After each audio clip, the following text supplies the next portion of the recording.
Pertalian gen. Apakah sesungguhnya gen egois itu? Gen bukan hanya wujud fisik sepotong kecil DNA, sama seperti di dalam sup purba.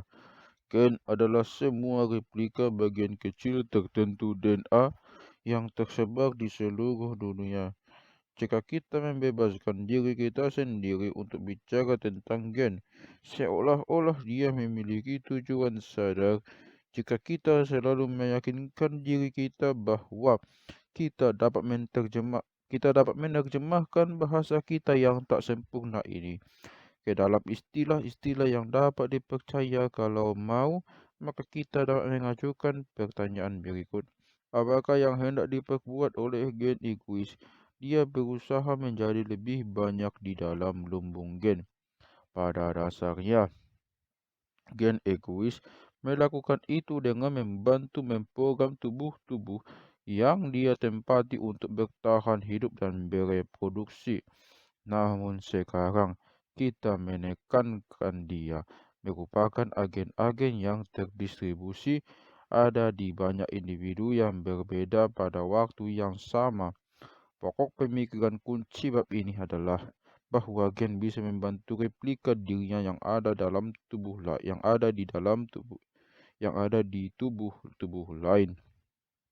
Jika memang demikian, tindakan ini akan tampak sebagai altruisme individual walaupun ternyata diakibatkan oleh gen egois. Pertimbangkan gen yang membuat manusia menjadi albino. Pertimbangkan gen yang membuat manusia jadi albino.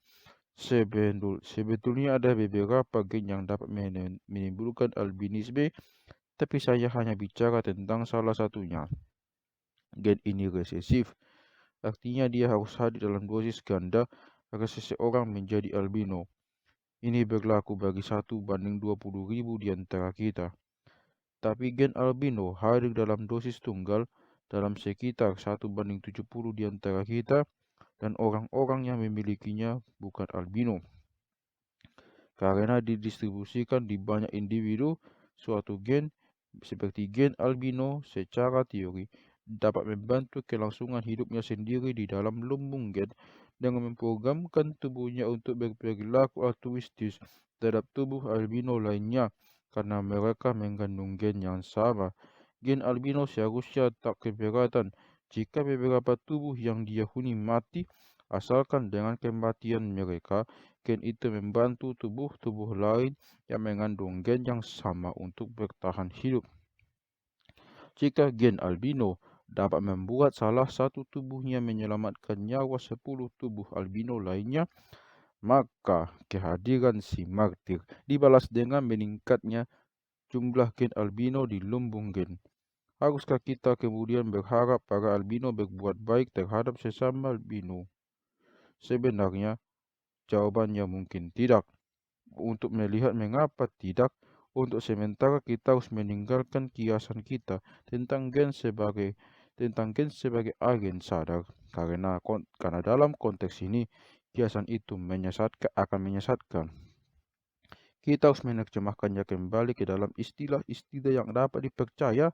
Walaupun lebih panjang, gen albino tidak betul-betul ingin bertahan hidup atau membantu gen albino lainnya. Tapi jika gen albino secara kebetulan menyebabkan tubuh-tubuhnya berperilaku altruistis terhadap albino lainnya, maka secara otomatis, mau tidak mau, maka gen itu menjadi lebih banyak di lumbung gen sebagai hasilnya.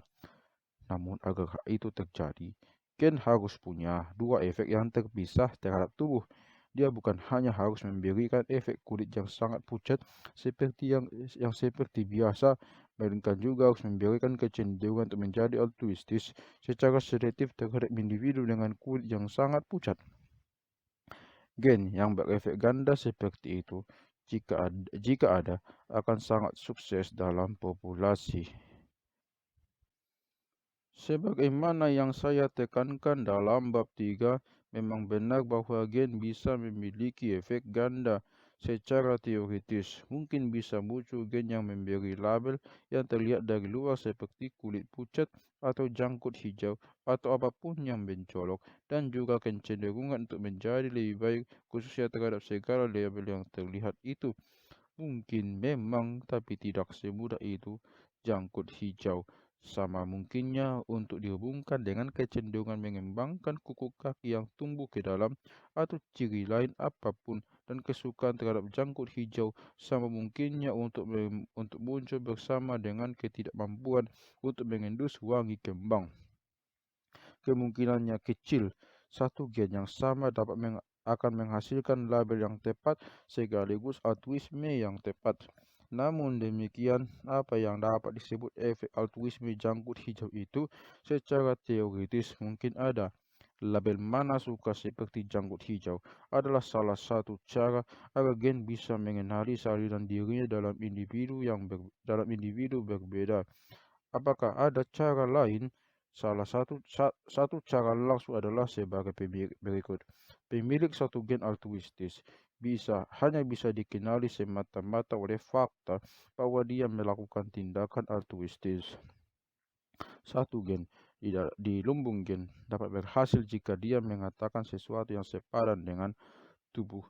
Jika A tenggelam akibat berusaha menyelamatkan orang lain supaya tidak tenggelam, maka melompatlah dan selamatkan A. Alasan mengapa gen yang demikian dapat berhasil adalah karena ada peluang yang lebih besar ketimbang rata-rata bahwa A memiliki gen altruistis menyelamat nyawa yang sama. Fakta bahwa A terlihat berusaha menyelamatkan orang lain adalah label sama dengan janggut hijau. Memang kurang mana suka dibanding janggut hijau, tapi tampaknya tetap tidak masuk akal. Apakah ada cara masuk akal agar gen bisa mengenali salinannya dalam tubuh lain? Jawabannya iya. Sangat mudah untuk menunjukkan bahwa kerabat dekat anggota keluarga inti punya peluang lebih besar ketimbang rata-rata untuk berbagi gen. Sejak lama telah jelas bahwa inilah mengapa altruisme induk terhadap anak begitu umum. R.A. Fisher, J.B.S. Haldan, dan terutama W.D. Hamilton menyadari bahwa hal yang sama berlaku untuk kerabat lainnya, saudara kandung, keponakan, sepupu. Jika satu individu meninggal untuk menyelamatkan 10 kerabat dekatnya, satu salinan gen altruisme mungkin lenyap, tapi banyak salinan gen yang sama terselamatkan.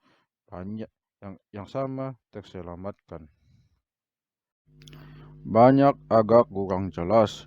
Demikian pula kerabat dekat. Kita dapat melakukan yang lebih baik ketimbang itu, seperti yang ditunjukkan Hamilton. Dua makalah Hamilton pada 1964 termasuk kontribusi paling penting yang pernah ditulis untuk etologi sosial, dan saya tidak pernah bisa mengerti mengapa kedua diabaikan begitu saja oleh para ahli etologi. Nama Hamilton bahkan tidak muncul dalam indeks dua buku teks suatu etologi yang diterbitkan 1970. Untungnya, ada tanda-tanda baru mengenai ketertarikan orang-orang terhadap gagasan Hamilton. Makalah-makalah Hamilton agak matematis, tapi mudah untuk memahami prinsip-prinsip dasarnya secara intuitif tanpa matematika ketat, walaupun harus ada beberapa penyederhanaan. Yang hendak kita hitung adalah probabilitas atau peluang bahwa dua individu, misalkan kakak beradik, berbagi gen tertentu. Agak sederhana, saya akan berasumsi bahwa kita bicara tentang gen yang langka di lumbung gen secara keseluruhan. Sebagian besar orang sama-sama memiliki gen untuk tidak menjadi albino, entah mereka berkerabat atau tidak. Alasan mengapa gen itu sangat jamak adalah di dalam, misalnya, paparan cahaya matahari membuat mereka silau dan relatif cenderung tidak memilih pemangsa yang mendekat. Kita tidak sedang berusaha menjelaskan maraknya gen yang baik di dalam lumbung gen, seperti gen untuk tidak menjadi albino. Kita tidak dapat menjelaskan keberhasilan gen secara khusus sebagai akibat altruismenya. Oleh karena itu, kita dapat berasumsi bahwa setidaknya pada tahap awal proses evolusi ini, gen-gen itu langka Sekarang poin pentingnya, bahkan gen yang langka dalam populasi secara keseluruhan. Anda juga mengandung gen yang langka dalam keseluruhan populasi. Peluang bahwa kita berdua mengandung gen langka yang sama memang sangat kecil. Namun kemungkinan besar adik saya mengandung gen langka tertentu yang serupa dengan yang ada di dalam tubuh saya. Begitu juga kemungkinan besar adik Anda membawa gen langka yang sama dengan Anda. Pentingnya dalam hal ini tepat 50% dan mudah untuk menjelaskannya. Misalkan Anda mengandung satu salinan gen G. Anda menerima G entah dari ayah atau dari ibu Anda.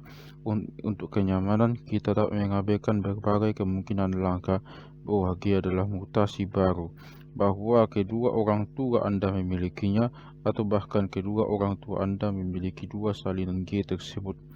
Katakan ayah Anda memberi gen itu, maka setiap sel tubuh ayah Anda yang normal berisi satu salinan G. Sekarang Anda ingat bahwa saat seorang laki-laki mengeluarkan sperma, dia memberikan separuh gennya. Oleh karena itu, ada 50% kemungkinan sperma yang menghasilkan adik Anda menerima gen G. Di sisi lain, jika Anda menerima gen G dari ibu Anda, penelitian yang persis sama menunjukkan bahwa separuh telurnya pasti mengandung gen G. Sekali lagi, ada kemungkinan 50% kakak Anda membawa gen G.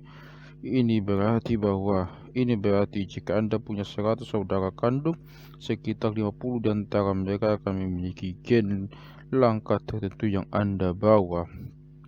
Ini juga berarti bahwa jika Anda memiliki 100 gen langka, sekitar 50 ada di dalam salah satu tubuh saudara kandung Anda. Anda dapat melakukan perhitungan yang sama untuk setiap derajat kekerabatan yang Anda suka. Satu hubungan yang penting adalah kehubungan antara orang tua, induk, dan anak. Jika Anda memiliki satu salinan G, peluang salah satu anak Anda memiliki gen itu adalah 50% karena separuh sel kelamin Anda mengandung H, dan setiap anak terbuat dari salah satu sel kelamin itu. Jika Anda memiliki satu salinan gen I, peluang ayah Anda juga memiliki I. Peluang ayah Anda juga memiliki I adalah 50% karena Anda menerima setengah gen Anda dari dia dan setengah dari ibu Anda. Agar memudahkan, kita menggunakan indeks derajat kekerabatan relatedness yang menggambarkan peluang gen yang dimiliki oleh dua kerabat. Derajat kekerabatan antara dua saudara kandung adalah setengah, karena setengah gen yang dimiliki satu saudara akan ditemukan dalam yang lain. Ini adalah angka rata-rata.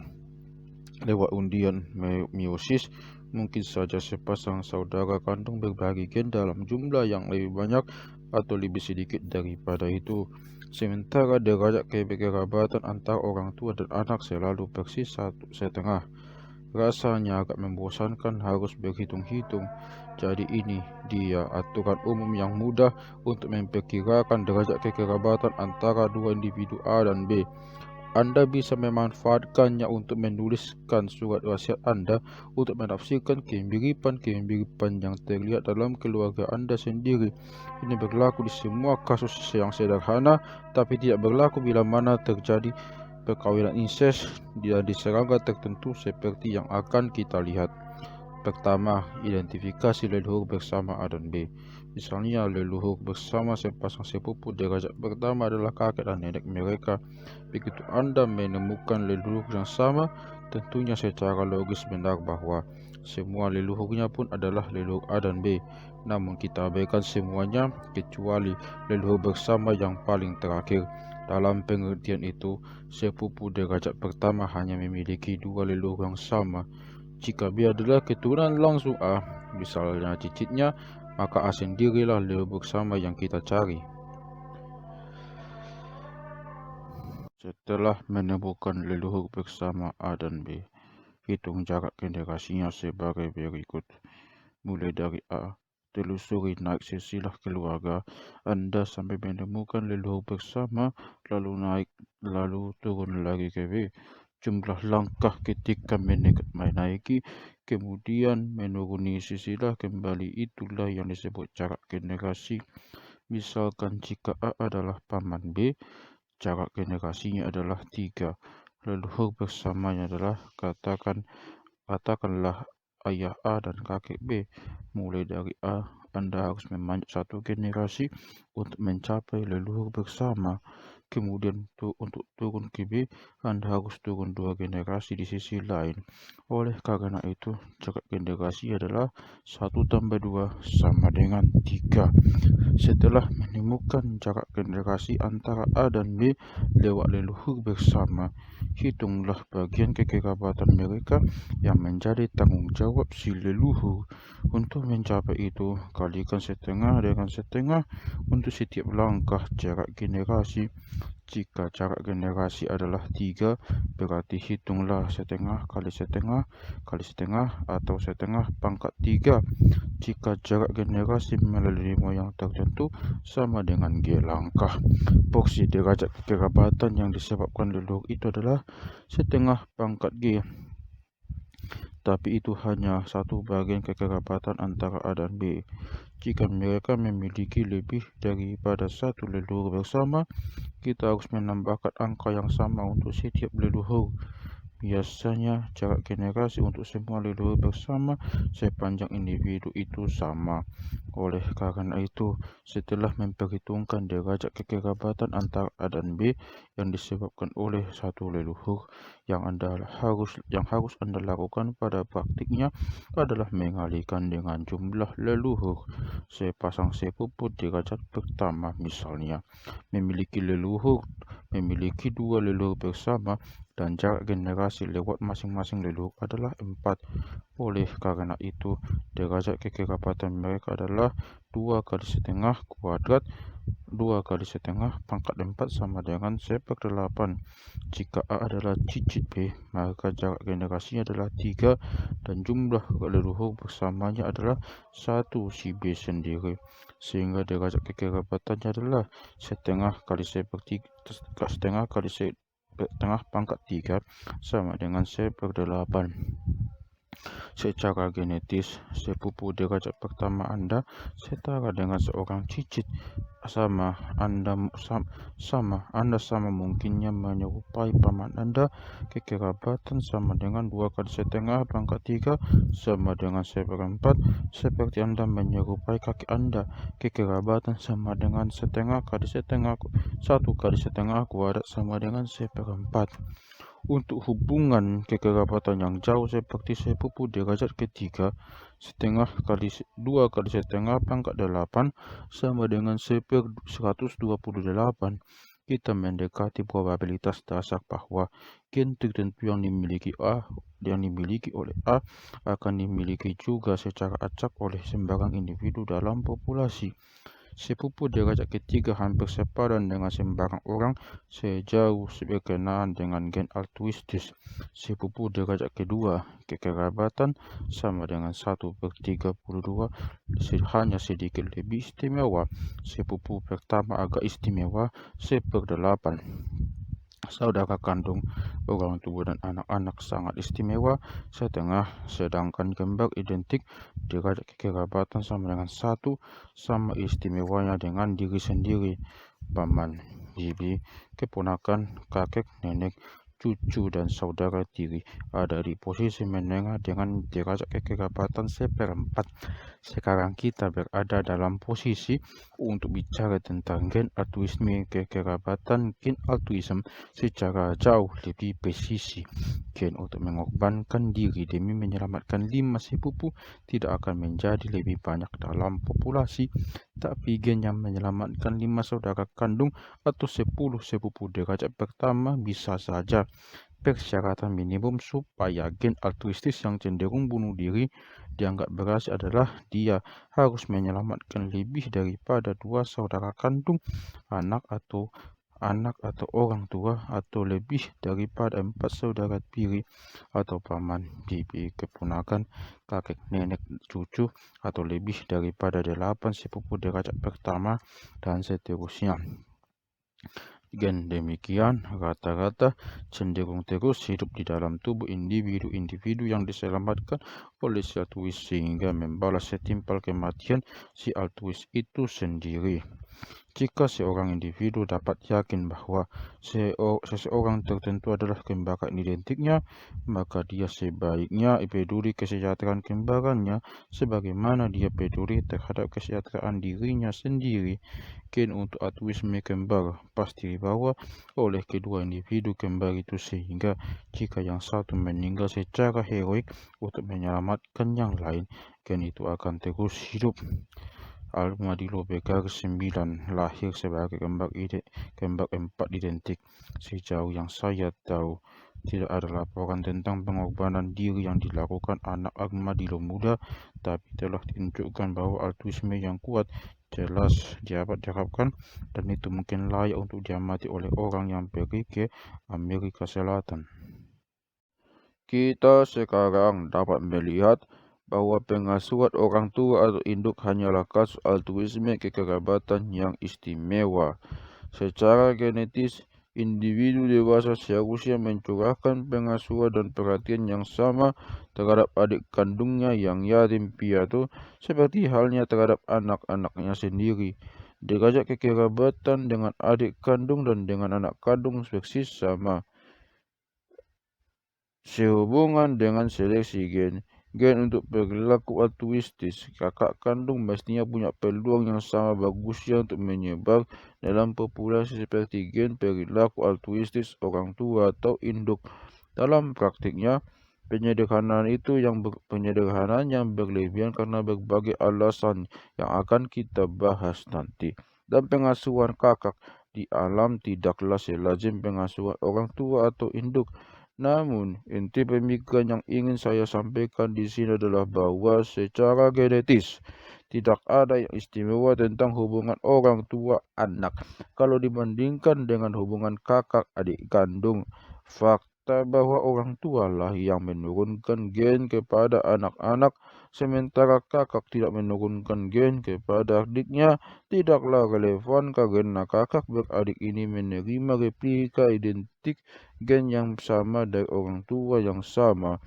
Beberapa orang menggunakan istilah seleksi kerabat kin selection untuk membedakan jenis seleksi alam ini dengan seleksi kelompok, perbedaan kelestarian antar kelompok, dan seleksi individu, perbedaan kelestarian antar individu. Seleksi kerabat menjelaskan altruisme dalam keluarga. Semakin dekat hubungan, semakin kuat seleksi. Tidak ada yang salah dengan istilah itu, tapi sayangnya harus ditinggalkan karena ada penyalahgunaan akhir-akhir ini yang mungkin membingungkan ahli biologi selama bertahun-tahun yang akan datang. Yang mungkin membingungkan ahli biologi selama bertahun-tahun yang akan datang. E.O. Wilson dalam karya yang sebetulnya mengagumkan sosiobiologi, The New Scientist, mendefinisikan seleksi kerabat sebagai kasus istimewa seleksi kelompok. Dia punya diagram yang jelas menunjukkan bahwa dia memikirkan seleksi kerabat sebagai peralihan antara seleksi individu dan seleksi kelompok dalam arti konvensional, arti yang saya gunakan dalam bab 1. Sekarang seleksi kelompok bahkan berdasarkan definisi Wilson, bahkan berdasarkan definisi Wilson sendiri, berarti perbedaan kelestarian antar kelompok individu. Tentu saja boleh dikatakan keluarga adalah suatu jenis kelompok yang istimewa. Namun inti argumen Hamilton adalah bahwa pembedaan antara keluarga dan non-keluarga tidaklah ketat dan tegas, tapi hanya soal probabilitas matematis. Teori Hamilton tidak mengatakan bahwa hewan harus bersikap secara altruistis terhadap semua anggota keluarga dan bersikap egois terhadap semua yang lain. Tidak ada garis yang pasti untuk memilah antara keluarga dan non-keluarga. Kita tidak harus memutuskan apakah misalnya sepupu derajat kedua harus dihitung masuk keluarga atau di luar. Kita hanya menganggap sepupu kedua mestinya berpeluang 16 kali lebih mungkin menerima altruisme dibandingkan keturunan langsung atau saudara kelompok. Seleksi kerabat bukanlah kasus khusus seleksi kelompok. Seleksi kerabat adalah konsekuensi khusus seleksi gen. Bahkan ada kelemahan yang lebih serius dalam definisi Wilson mengenai seleksi kerabat. Wilson dengan sengaja tidak melibatkan keturunan langsung. Keturunan langsung tak dianggap kerabat. Tentu saja Wilson tahu bahwa keturunan adalah kerabat orang tuanya, tapi dia memilih untuk tidak melibatkan teori seleksi kerabat guna menjelaskan pengasuhan altruistis orang tua induk terhadap keturunan sendiri. Tentu Wilson berhak untuk menentukan definisi sesukanya, tapi definisi itu sangat membingungkan dan saya berharap Wilson akan mengubahnya dalam edisi mendatang bukunya yang berpengaruh. Dari sudut pandang genetis, pengaruh orang tua atau induk dan altruisme kakak adik berevolusi berdasarkan alasan yang persis sama. Dalam kedua kasus itu, gen altruistis hadir di tubuh penerima altruisme. Saya meminta pemakluman pembaca tentang sedikit cercaan di atas dan sekarang saya kembali ke cerita utama. Sejauh ini saya telah agak menyederhanakan beberapa hal dan sekarang saatnya untuk memperkenalkan beberapa kualifikasi. Saya telah berbicara secara sederhana tentang gen pengorbanan diri untuk menyelamatkan nyawa sejumlah kerabat dalam derajat kekerabatannya kekerabatannya diketahui secara persis jelas dalam kehidupan nyata. Hewan tidak dapat diharapkan untuk menghitung berapa banyak persisnya kerabat yang mereka selamatkan atau melakukan perhitungan Hamilton dalam kepala, kalaupun tahu siapa saja saudara kandung dan sepupunya. Dalam kehidupan nyata, bunuh diri dan penyelamatan nyawa harus diganti dengan statistik risiko kematian baik diri sendiri maupun orang lain. Bahkan mungkin sepupu derajat ketiga layak diselamatkan apabila risikonya bagi diri sendiri sangat kecil. Namun baik Anda maupun kerabat yang hendak Anda selamatkan suatu hari nanti akan mati juga. Setiap individu memiliki tingkat harapan hidup life expectancy yang dapat dikalkulasikan oleh seorang aktuaris, walau dengan sedikit kemungkinan kesalahan. Menyelamatkan nyawa seorang kerabat yang akan segera mati karena usia tua akan kurang berdampak bagi lumbung gen ketimbang menyelamatkan nyawa seorang kerabat yang sama dekatnya namun masih akan berumur panjang. Perhitungan simetris kita yang rapi mengenai derajat kekerabatan harus dimodifikasi oleh pertimbangan-pertimbangan aktuaria yang memporak-porandakan. Secara genetis, kakek, nenek, dan cucu memiliki alasan yang sama untuk berperilaku altruistis satu sama lain karena masing-masing berbagi gen yang sama. Tapi, jika cucu memiliki harapan hidup yang lebih tinggi, gen altruisme kakek untuk cucu memiliki keuntungan selektif yang lebih tinggi ketimbang gen altruisme cucu untuk kakek. Memang mungkin saja manfaat bersih membantu kerabat jauh yang muda melebihi manfaat bersih membantu kerabat dekat yang tua.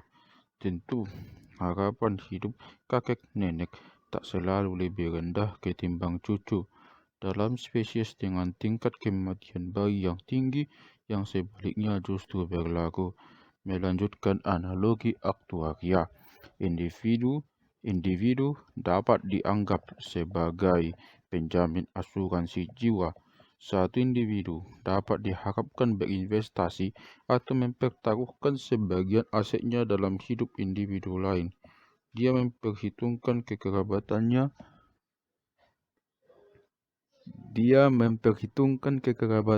dengan individu lain dan juga apakah individu itu risiko yang baik dalam hal harapan hidup dibandingkan dengan harapan hidup si penjamin. Persisnya, Kita mestinya menyebutnya harapan reproduksi, bukan harapan hidup, atau lebih terperinci lagi, harapan hidup, harapan kapasitas umum untuk menguntungkan gen sendiri pada masa depan.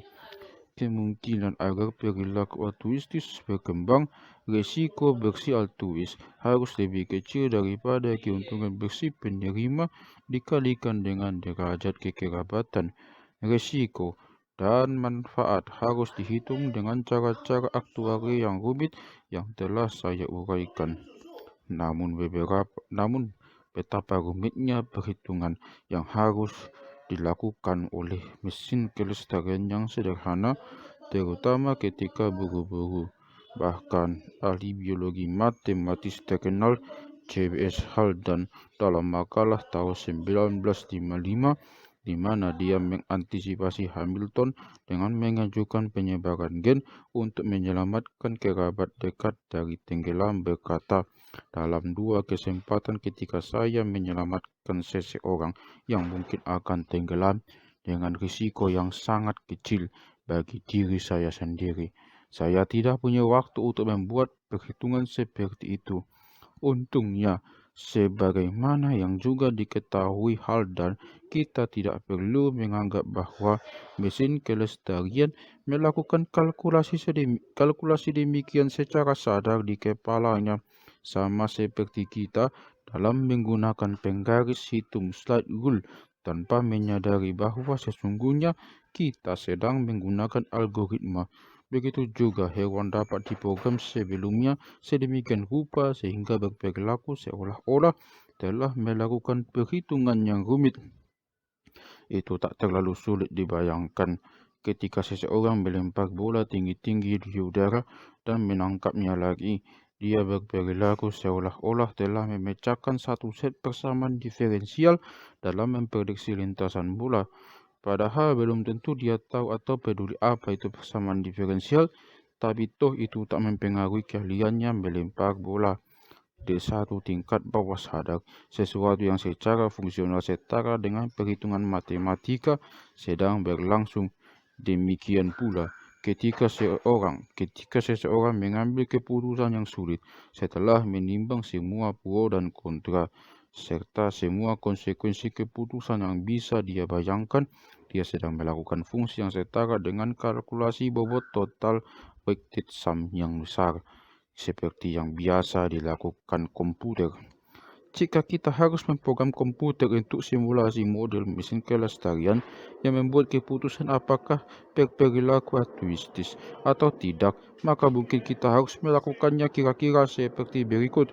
Kita harus membuat daftar semua alternatif yang mungkin dilakukan hewan. Kemudian untuk masing-masing alternatif pola perilaku alternatif, kita memprogram perhitungan bobot total. Segala macam manfaat akan ditandai plus, semua risiko akan ditandai minus, dan baik manfaat maupun risiko akan ditimbang bobotnya dengan dikalikan indeks derajat kekerabatan yang sesuai sebelum dijumlahkan.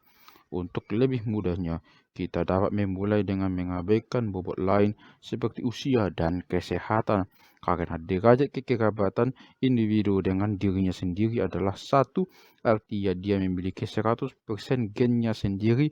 Jelas, risiko dan manfaat terhadap dirinya sendiri tidak akan diabaikan secara sama sekali, tapi akan diberikan bobot penuh dalam perhitungan. Seluruh hasil penjumlahan untuk suatu pola perilaku alternatif akan terlihat seperti ini.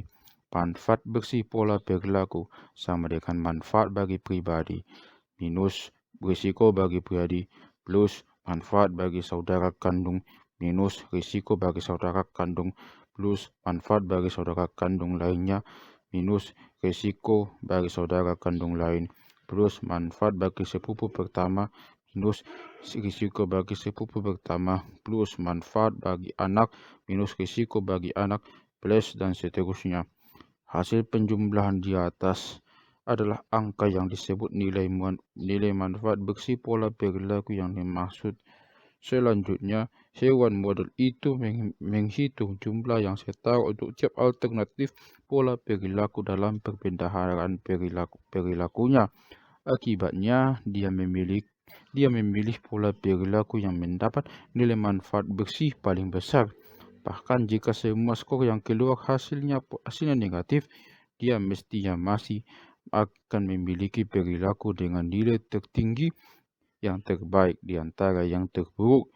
Ingat bahwa setiap tindakan positif melibatkan konsumsi energi dan waktu, yang keduanya bisa saja dihabiskan untuk hal-hal lain. Jika tidak melakukan apa-apa muncul sebagai perilaku dengan skor manfaat bersih tertinggi, hewan model itu pun tidak akan melakukan apa-apa. Berikut contoh yang sangat disederhanakan. Kali ini dinyatakan dalam bentuk soliloquy subjektif, bukan simulasi komputer. Saya hewan yang telah menemukan rumpun berisi 8 jamur. Setelah memperhitungkan nilai gizinya dan mengurangi sesuatu untuk sedikit risiko kemungkinan beracun, saya memperkirakan bahwa masing-masing jamur itu bernilai plus 6 unit. Unit ini adalah hasil mana suka seperti di bab sebelumnya. Jamur-jamur itu begitu besar sehingga saya hanya mampu melahap 3 saja. Haruskah saya memberitahu hewan lain apa yang saya temukan dengan memanggil yang lainnya agar mereka mendapatkan makanan? Siapa yang ada dalam jangkauan pendengaran panggilan itu? Katakanlah kakak B. Derajat kekerabatannya dengan saya adalah setengah. Sepupu C, derajat kekerabatannya dengan saya 1/8, dan D tidak ada hubungan kekerabatan tertentu. Derajat kekerabatannya dengan saya hanya jumlah kecil yang praktis dapat dianggap 0. Nilai manfaat bersih bagi saya jika saya diam tentang temuan saya adalah plus 6 untuk tiap jamur yang saya makan, yaitu totalnya plus 18. Manfaat bersih jika saya memanggil kawan-kawan saya perlu sedikit perhitungan. 8 jamur akan dibagi sama rata di antara 4 dari kami. Hasil untuk saya dari 2 yang saya makan sendiri akan menjadi masing-masing plus 6 unit, yaitu plus 12. Namun saya juga akan mendapatkan hasil kalau kakak dan sepupu saya masing-masing makan 2 jamur karena kami saling berbagi gen yang sama. Maka nilainya 1 kali 12 ditambah setengah kali 12 tambah 1/8 kali 12 tambah 0 kali 12 sama dengan plus 19 setengah. Sementara itu, untuk perilaku egois yang berlawanan dengan altruisme di atas, manfaat bersihnya adalah plus 18. Bedanya sedikit, tapi keputusannya jelas. Saya harus memanggil kawanan saya, altruisme saya, dan dalam hal ini akan menguntungkan gen egois saya. Saya telah membuat asumsi yang disederhanakan bahwa individu hewan melakukan apa yang terbaik bagi gennya. Apa yang sebenarnya terjadi adalah lumbung gen yang menjadi penuh dengan gen mempengaruhi tubuh sedemikian rupa sehingga tubuh berperilaku seolah-olah melakukan perhitungan seperti di atas. Bagaimanapun, perhitungan tersebut hanya perkiraan pertama yang sangat dini atas apa yang seharusnya ideal. Perkiraan itu mengabaikan banyak hal, termasuk usia individu yang bersangkutan. Juga, jika saya baru saja makan enak sehingga saya cuma kuat makan 1 jamur lagi, manfaat bersih yang didapat dari memanggil kawanan akan lebih besar ketimbang jika saya sedang kelaparan. Tak akan ada habisnya penyesuaian perhitungan yang dapat dicapai dalam dunia yang terbaik dari semua dunia yang mungkin. Namun kehidupan nyata tidak dijalani dalam dunia yang terbaik dari semua dunia yang mungkin.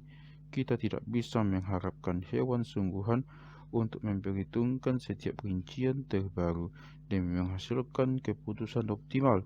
Kita akan menemukan lewat pengamatan dan percobaan di alam liar seberapa jauh hewan sungguhan dapat mendekati analisis biaya manfaat yang ideal, hanya untuk memastikan agar kita tidak kelewat asik sendiri dengan contoh-contoh subjektif. Mari sejenak kembali ke bahasa gen. Tubuh yang hidup adalah mesin yang diprogram oleh gen yang telah bertahan hidup. Gen-gen yang bertahan hidup melakukannya dalam kondisi yang cenderung rata-rata mirip dengan lingkungan spesies di masa lalu. Oleh karena itu, pikiran biaya dan manfaat yang didasari pengalaman masa lalu, seperti halnya dalam pengambilan keputusan manusia. Namun, pengalaman dalam hal ini memiliki arti khusus, yaitu pengalaman gen, atau lebih tepatnya kondisi kelangsungan hidup gen pada masa lalu. Karena gen juga memberikan kapasitas belajar bagi mesin kelestariannya, beberapa perkiraan biaya dan manfaat dapat dikatakan berdasarkan pengalaman individu juga. Selama kondisi tidak berubah terlalu drastis, perkiraannya akan menjadi pikiran yang baik bagi mesin, dan mesin kelestarian akan cenderung membuat keputusan yang rata-rata tepat. Jika kondisi berubah secara radikal, mesin kelestarian akan cenderung membuat keputusan yang keliru dan gennya akan menanggung akibatnya.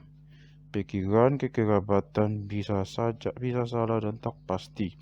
Dalam perhitungan kita yang terlalu disederhanakan sejauh ini, kita bicara seolah-olah mesin kelestarian tahu siapa yang bergabung dengannya dan seberapa dekat kekerabatan itu dalam kehidupan nyata.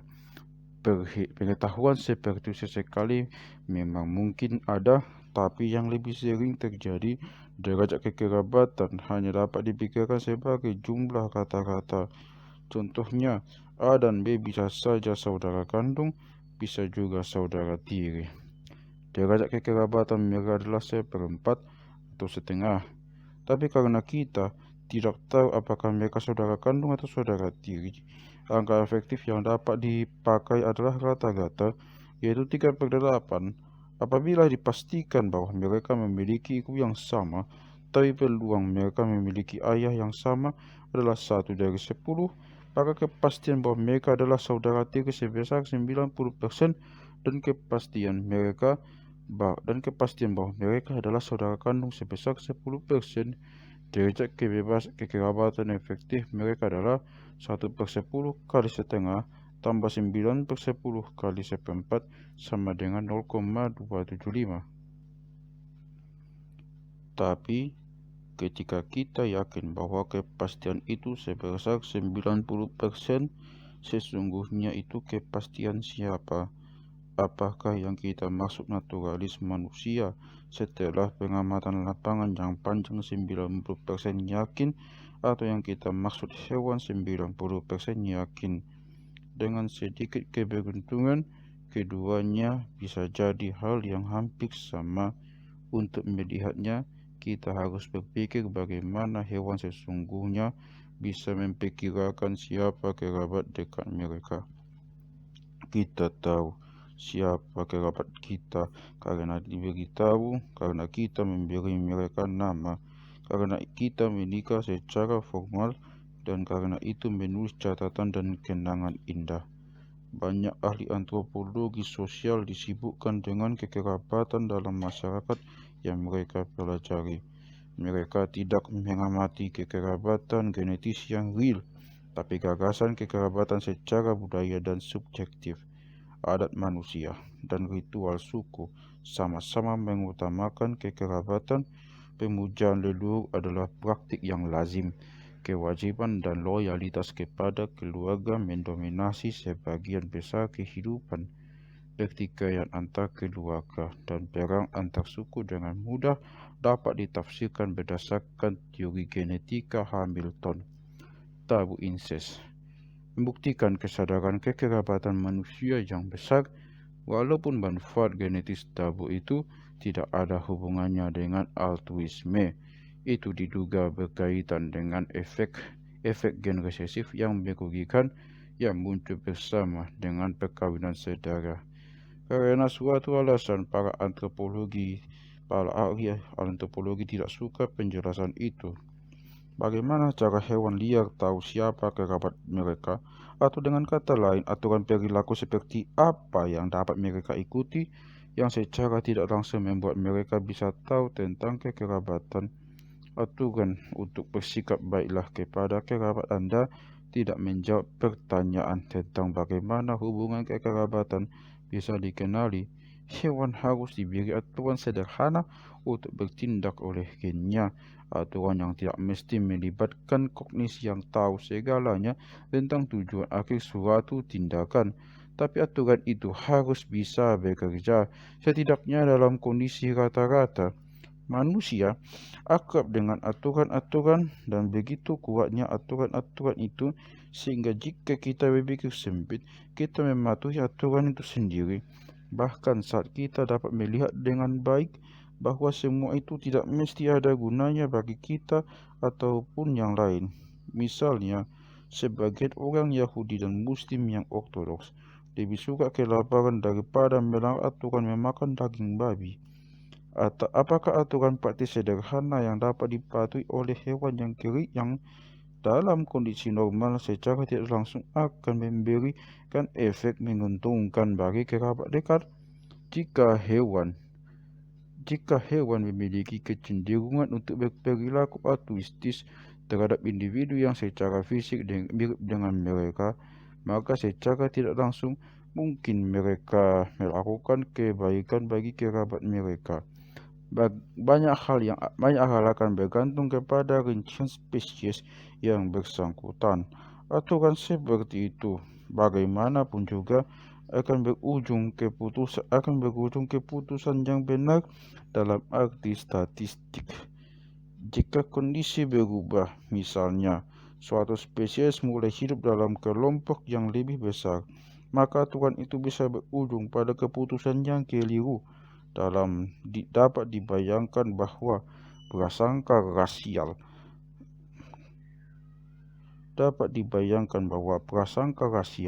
dapat diterjemahkan sebagai generalisasi irasional atas kecenderungan seleksi kekerabatan yang cenderung mengidentifikasi individu-individu yang secara fisik menyerupai diri sendiri dan berperilaku jarak terhadap individu yang tampak berbeda. Dalam spesies yang anggotanya tidak banyak bergerak atau anggotanya bergerak bersama dengan kelompok lain, ada peluang bagus bahwa setiap individu yang Anda temui secara acak adalah kerabat yang cukup dekat dengan Anda. Dalam keadaan demikian, aturan bersikap baiklah terhadap sesama anggota spesies yang Anda temui dapat memiliki nilai bertahan hidup yang positif, dalam arti bahwa gen yang membuat pemiliknya cenderung mematuhi aturan akan bisa jadi lebih banyak di dalam lumbung gen. Mungkin inilah mengapa perilaku altruistis begitu sering dijumpai pada gerombolan monyet dan rombongan paus dan lumba-lumba akan tenggelam jika mereka tidak dapat menghirup udara. Bayi paus terluka yang tidak dapat berenang ke permukaan air akan diselamatkan dan diangkat oleh kawan-kawan dalam rombongan. Tidak diketahui apakah paus memiliki cara untuk mengetahui siapa kerabat dekatnya, tapi ada kemungkinan bahwa itu tidak menjadi soal. Bisa jadi secara keseluruhan peluang bahwa anggota rombongan yang manapun memiliki hubungan kekerabatan yang begitu besar sehingga altruisme layak dilakukan. Kebetulan ada setidaknya satu kisah yang bisa dipastikan kebenarannya tentang perenang manusia yang diselamatkan oleh lumba-lumba liar. Itu bisa dianggap sebagai kesalahan penerapan aturan untuk menyelamatkan anggota rombongan yang tenggelam. Definisi aturan tentang anggota rombongan yang tenggelam bisa berbunyi sebagai berikut. Benda panjang yang menggelepar-gelepar dan tercekik di dekat permukaan. Babun jantan dewasa telah diamati mau mempertaruhkan hidupnya untuk membela seluruh kelompoknya melawan pemangsa seperti macan tutul. Sangat mungkin bahwa setiap babun jantan dewasa memiliki rata-rata sejumlah besar gen yang juga ada di anggota-anggota lain dalam kelompok. Gen yang berkata, Jika Anda kebetulan pejantan dewasa, lawanlah macan tutul untuk mempertahankan kelompok dapat menjadi lebih banyak di dalam lumbung gen. Sebelum meninggalkan contoh yang kerap dikutip ini, rasanya adil jika saya tambahkan bahwa setidaknya satu otoritas yang dihormati melaporkan fakta-fakta yang berbeda. Menurut dia, pejantan dewasa adalah yang pertama kabur kalau macan tutul muncul. Anak ayam mencari makan bersama kelompok keluarga, semua mengikuti induk betinanya. Mereka melakukan dua panggilan utama, selain berciap nyaring dan panjang seperti yang sudah saya sebutkan. Mereka juga berciap merdu pendek-pendek selagi makan. Ciap-ciap yang efeknya memanggil bantuan induknya diabaikan oleh anak-anak ayam lain. Namun anak ayam lain tertarik kepada ciap pendek-pendek. Ini berarti kalau satu anak ayam menemukan makanan, ciapnya menarik anak ayam lain untuk mendatangi makanan itu pula. Dalam istilah contoh sebelumnya, ciap pendek itu adalah panggilan untuk memberitahukan adanya makanan food call. Dalam setiap kasus sebelumnya, yang terlihat sebagai altruisme anak ayam itu dapat dengan mudah dijelaskan menggunakan seleksi kekerabatan, karena di alam semua anak ayam adalah saudara kandung. Gen untuk mengeluarkan ciap pemberitahuan adanya makanan akan menyebar, asalkan biaya bagi si penciap kurang daripada setengah manfaat bersih bagi anak ayam lainnya. Karena manfaat itu dibagi bersama kepada seluruh kelompok saudara kandung yang biasanya berjumlah di atas 2, tidak sulit untuk membayangkan kondisi itu diwujudkan. Tentu saja, aturan itu salah sasaran dalam situasi peternakan di mana ayam harus mengerami telur yang bukan telurnya sendiri, bahkan bisa saja telur kalkun atau bebek. Baik ayam maupun anak-anaknya tidak diharapkan untuk dapat menyadari hal itu. Perilaku mereka terbentuk di bawah kondisi yang biasanya berlaku di alam, dan di alam biasanya tidak ditemukan pihak asing di sarang Anda. Walaupun demikian, toh kesalahan semacam yang di atas kadang-kadang terjadi di alam, dalam spesies yang hidup dalam kelompok atau kawanan. Anak yang yatim piatu bisa diadopsi betina asing yang kemungkinan besar telah kehilangan anaknya sendiri. Peneliti monyet kadang-kadang menggunakan kata bibi untuk induk betina yang mengadopsi anak. Dalam kebanyakan kasus, tidak ada bukti bahwa dia benar-benar seorang bibi atau bahkan kerabat. Jika para peneliti monyet tahu akan gen sebagaimana seharusnya, mereka tidak akan menggunakan kata penting seperti bibi dengan begitu ceroboh. Dalam kebanyakan kasus, mungkin kita harus menganggap adopsi, betapapun mengharukannya, sebagai penerapan aturan yang salah sasaran. Itu karena si betina yang murah hati itu tidak menguntungkan gennya sendiri dengan mengasuh si yatim piatu. Dia membuang-buang waktu dan energi yang seharusnya dapat diinvestasikan dalam hidup kerabatnya sendiri, khususnya calon anak-anaknya. Ini diduga kesalahan yang terjadi terlalu berjalan dalam seleksi alam, sehingga alam tidak perlu repot-repot mengubah aturannya dengan membuat naluri keibuan menjadi lebih selektif. Ngomong-ngomong, dalam kebanyakan kasus, adopsi seperti itu tidak terjadi dan anak yatim dibiarkan mati. Ada satu kesalahan yang begitu ekstrim sehingga Anda mungkin lebih suka menganggapnya bukan sebagai kesalahan sama sekali, melainkan sebagai bukti yang menentang teori gen egois. Ini kasus induk monyet betina yang berduka yang disaksikan mencuri bayi dari induk lain dan menjaganya. Saya melihatnya sebagai keliruan ganda karena pengadopsi tidak hanya membuang-buang waktu sendiri, dia juga melepaskan induk pesaing dari beban membesarkan anak dan membuat si induk pesaing dapat memiliki anak lagi lebih cepat. Sepertinya itu adalah contoh pesaing yang layak diselidiki secara menyeluruh. Kita perlu tahu seberapa sering terjadinya. Apa kemungkinan derajat kebebasan kekerabatan rata-rata antara pengadopsi dan anak adopsi? Bagaimana sikap ibu kandung anak tersebut? Lagi pula, dia yang diuntungkan jika anaknya harus diadopsi. Apakah si ibu sengaja memperdaya betina muda yang naif sehingga mau mengadopsi anak-anaknya? Telah diduga juga bahwa si pengadopsi dan si pencuri bayi mungkin diuntungkan dengan memperoleh praktik berharga dalam seni membesarkan anak. Sebuah contoh penerapan melenceng naluri keibuan yang sengaja direkayasa dilakukan oleh burung kukuk dan parasit pengeraman lainnya. Parasit burung yang meletakkan telurnya di sarang burung lain. Kukuk mengeksploitasi aturan yang diikuti induk burung.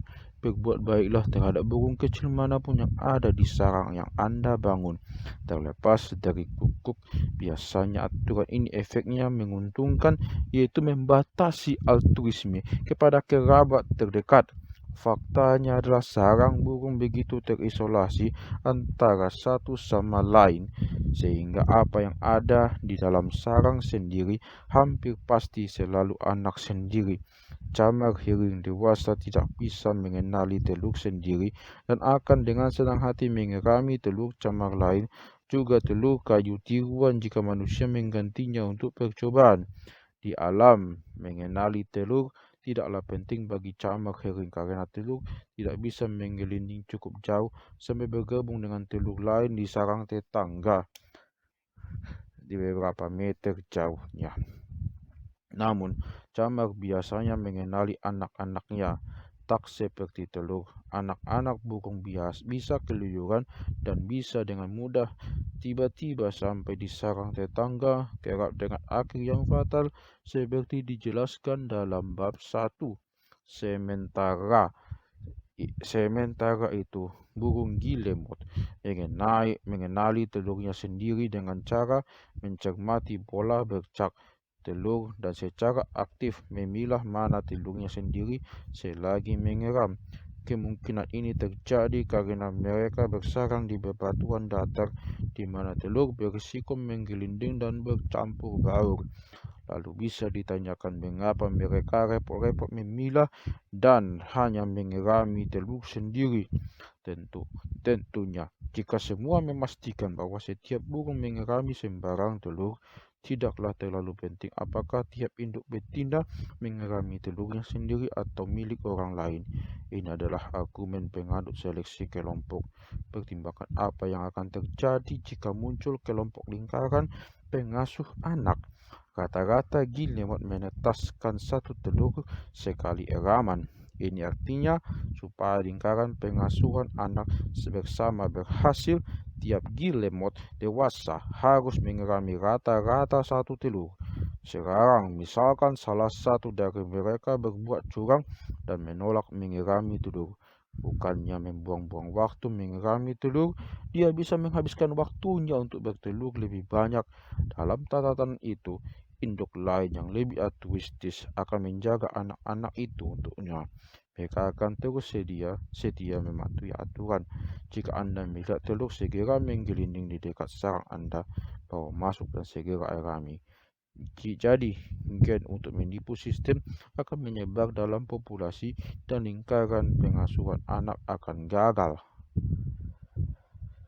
Mungkin ada yang berkata, jika burung yang jujur membalas dengan menolak diperas dan tegas memutuskan untuk mengerami satu telur dan hanya satu telur, itu mestinya akan menggagalkan induk curang.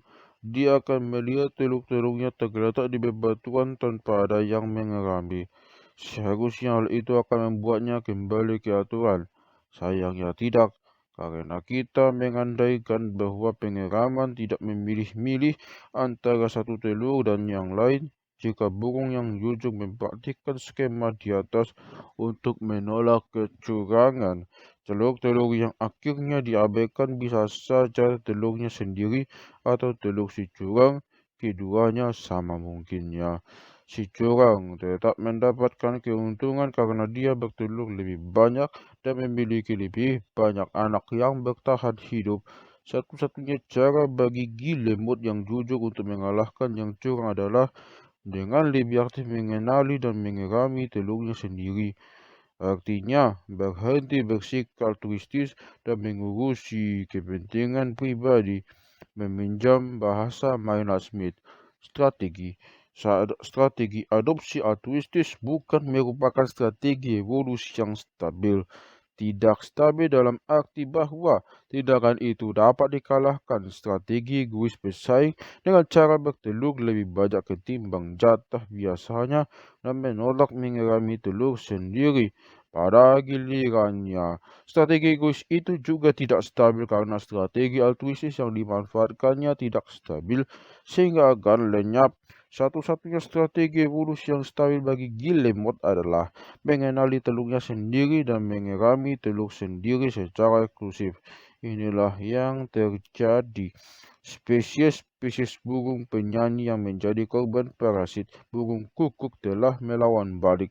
Dalam hal ini, bukan dengan mempelajari penampakan telur mereka sendiri, tetapi secara naluriah dengan memilah telur yang bertanda khas spesiesnya karena mereka tidak terancam parasitisme anggota spesies mereka sendiri.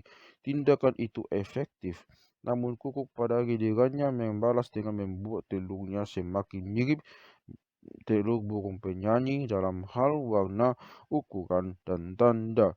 Ini contoh kebohongan dan kerap berhasil. Hasil perlombaan senjata evolusioner itu merupakan penyempurnaan mimikri yang luar biasa di telur kukuk. Kita bisa menganggap bahwa sebagian telur dan bayi kukuk ketahuan dan mereka yang tak ketahuan bisa terus hidup untuk menghasilkan telur kukuk berikutnya. Jadi, gen untuk tipu daya yang lebih efektif menyebar di dalam lumbung gen kukuk. Begitu juga burung inang parasit kukuk yang memiliki mata cukup tajam untuk mendeteksi ketidaksempurnaan dalam mimikri telur kukuk adalah burung yang keturunannya terbanyak di dalam lumbung gen mereka sendiri. Jadi mata yang tajam dan skeptis itu diwariskan kepada generasi berikutnya. Ini contoh bagus tentang bagaimana seleksi alam dalam mempertajam pemilahan aktif. Dalam hal ini pemilahan terhadap spesies lain yang anggotanya berusaha sekeras mungkin untuk menggagalkan si pemilah. Sekarang mari kita kembali ke perbandingan antara pekerjaan hewan mengenai kekerabatannya dengan anggota lain dari kelompoknya. Dari perkiraan tekad seorang naturalis yang ahli dalam bidangnya, Brian Bertram telah menghabiskan bertahun-tahun mempelajari biologi singa di Taman Nasional Serengeti. Berdasarkan pengetahuannya tentang kebiasaan reproduksi singa, Bertram telah memperkirakan derajat kekerabatan rata-rata antar individu dalam satu kelompok singa pada umumnya. Fakta-fakta yang dia gunakan membuat perkiraan sebagai berikut. Sekelompok singa umumnya terdiri atas 7 betina dewasa yang merupakan anggota tetap dan 2 pejantan yang tidak tetap.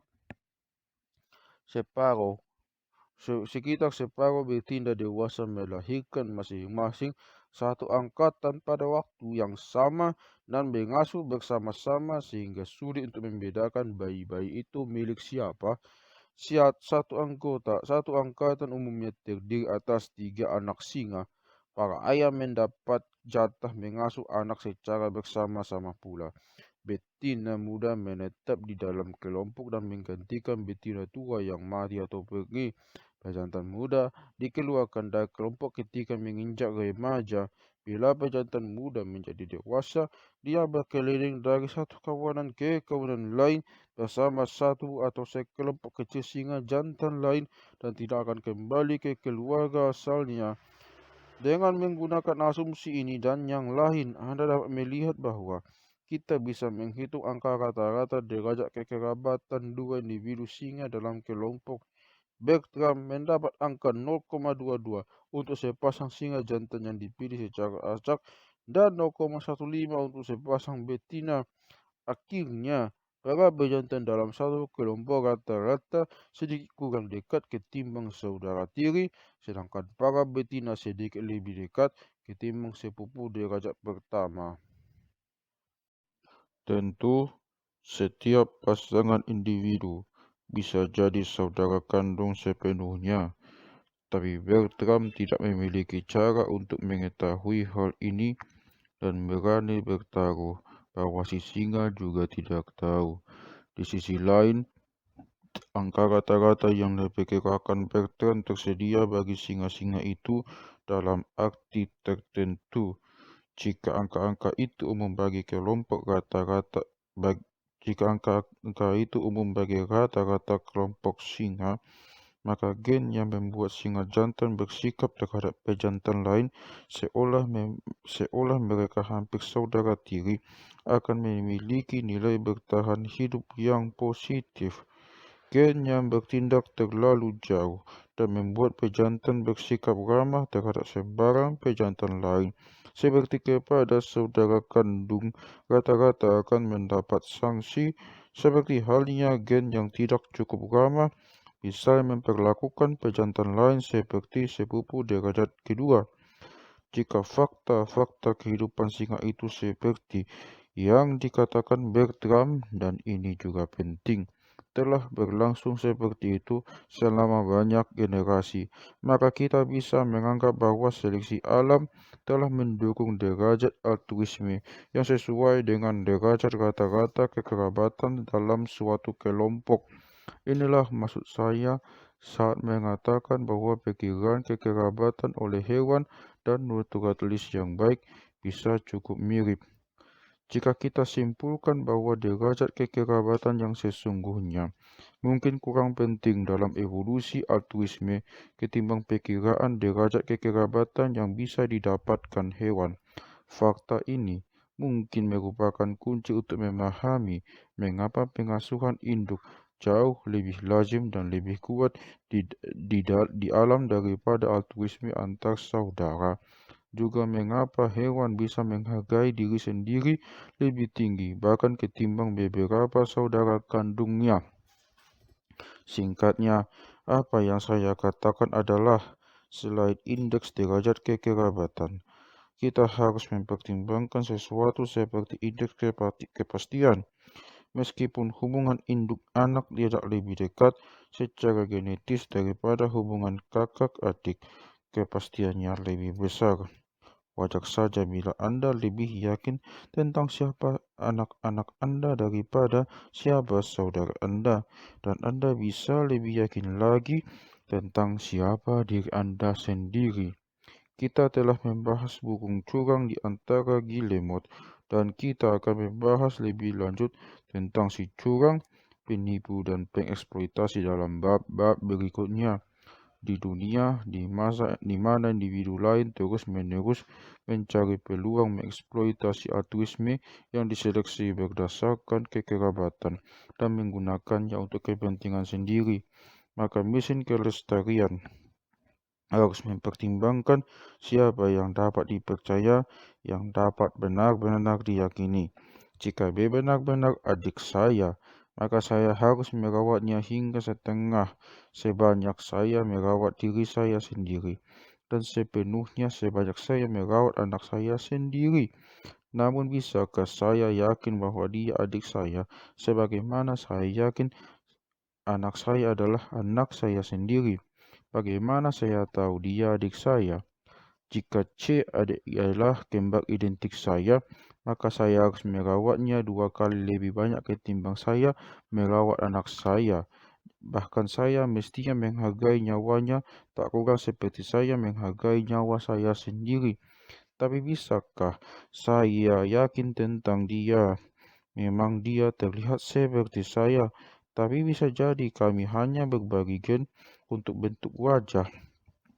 Tidak, saya akan mengorbankan tidak, saya tidak akan mengorbankan hidup saya untuk C karena meski mungkin saja dia memiliki 100% gen saya tahu pasti saya mengandung 100% gen saya. Jadi saya lebih berharga bagi saya ketimbang C. Saya adalah satu-satunya individu yang bisa dipercaya oleh gen-gen egois saya.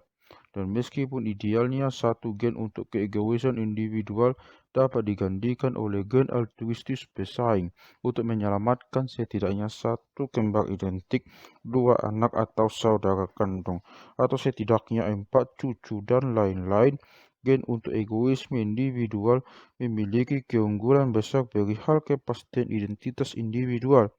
Gen pesaing untuk altruisme kekerabatan berisiko membuat kesalahan identitas baik secara tidak se baik secara tidak sengaja maupun lewat rekayasa dengan trik dan parasit. Oleh karena itu, kita mesti menganggap egoisme individual di alam ada hingga taraf yang lebih besar ketimbang yang dapat diprediksi oleh pertimbangan kekerabatan genetis saja. Pada tahap tertentu, pada banyak spesies, ibu bisa lebih yakin tentang anaknya daripada ayah. Ibulah yang mengeluarkan telur yang nyata, yang dapat dilihat atau mengandung anak. Dia memiliki peluang bagus untuk tahu dengan pasti pembawa gennya sendiri. Ayah malah jauh lebih rentan terhadap tipu daya. Oleh karena itu, bisa diduga bahwa ayah tak akan mengeluarkan upaya merawat anaknya sebanyak ibu. Kita akan melihat bahwa ada alasan-alasan lain untuk mengharapkan hal yang sama dalam bab persaingan antar jenis kelamin bab 9. Demikian pula, nenek dari pihak ibu bisa lebih yakin tentang cucunya daripada nenek dari pihak ayah dan bisa diduga menunjukkan altruisme yang lebih ketimbang nenek dari pihak ayah. Ini karena dia bisa yakin tentang anak-anak dari panak perempuannya, tapi anak laki-lakinya bisa jadi telah ditipu. Kakek dari pihak ibu hanya bisa sama yakinnya tentang cucunya seperti nenek dari pihak ayah lantaran keduanya dapat mengantisipasi satu generasi kepastian dan satu generasi ketidakpastian. Sama halnya, paman dari pihak ibu mestinya lebih tertarik pada kesejahteraan keponakannya daripada paman dari sisi ayah. Dan pada umumnya mesti sama altruistisnya dengan para bibi. Sesungguhnya, dalam masyarakat dengan tingkat perselingkuhan yang tinggi, paman dari pihak ibu seharusnya lebih altruistis daripada ayah si paman punya, daripada ayah. Si paman punya alasan lebih kuat untuk percaya kekerabatannya dengan si anak. Dia tahu bahwa ibu anak itu setidaknya saudara tirinya. Ayah sah anak itu tidak tahu apa-apa. Saya tidak tahu bagaimana membuktikan presisi ini, tapi saya menawarkannya dengan harapan orang lain mungkin akan atau telah memulai mencari bukti-bukti. Mengapa ahli antropologi sosial khususnya punya hal-hal menarik untuk diungkapkan. Kembali ke fakta bahwa altruisme orang tua induk lebih lazim daripada altruisme antara saudara kandung memang tampak masuk akal untuk menjelaskan itu berdasarkan masalah identifikasi. Namun ini tidak menjelaskan asimetri mendasar dalam hubungan orang tua anak itu sendiri. Orang tua peduli kepada anak-anaknya lebih daripada anak-anak peduli kepada orang tua. Walaupun hubungan genetis mereka simetris dan kepastian kekerabatan antara kedua pihak sama besarnya.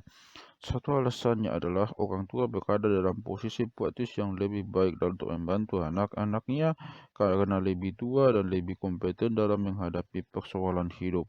Bayangkan jika bayi ingin memberi makan orang tuanya, Pada praktiknya, dia tidak bisa melakukannya dengan baik. Dalam hubungan orang tua anak, terdapat jenis asimetri lain yang tidak berlaku pada hubungan kakak adik. Anak-anak selalu lebih muda daripada orang tua atau induk. Ini artinya, walau tidak selalu, mereka memiliki harapan hidup yang lebih lama. Seperti yang saya tekankan di atas, harapan hidup merupakan variabel penting yang harus masuk dalam perhitungan hewan pada saat dia memutuskan apakah hendak berperilaku altruistis atau tidak.